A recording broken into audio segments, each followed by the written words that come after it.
ఇక మహిళా సాధికారత లక్ష్యంగా ప్రభుత్వం పనిచేస్తుందని జహీరాబాద్ ఎంపీ సురేష్ షెట్కర్ అన్నారు.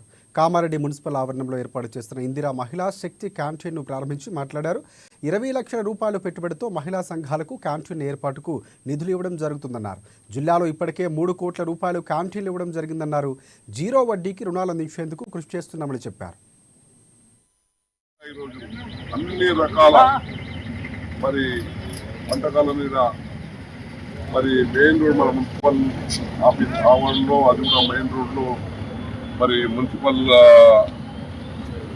కౌన్సిల్ సహకారంతో ఈరోజు క్యాంటీన్ ప్రారంభోత్సవం జరగడం జరిగింది. చాలా సంతోషం. రోజు రోజుగా ఇందిరా మహిళా శక్తి క్యాంటీన్ ఎదగాల.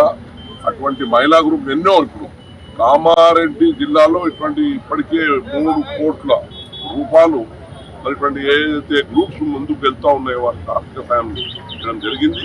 ఇంకా భవిష్యత్తులో కూడా ఇప్పుడు కాంగ్రెస్ ప్రభుత్వం, రేవంత్ రెడ్డి గారి ప్రభుత్వం వచ్చిన తర్వాత జీరో వడ్డీకే మనం రుణాలు ఇచ్చి మహిళలకు లక్షాధికారి చేస్తామని మా ముఖ్యమంత్రి చెప్తున్నారు. లక్షాధికారి గారు కోటీశ్వరుని కూడా చేసే పరిస్థితి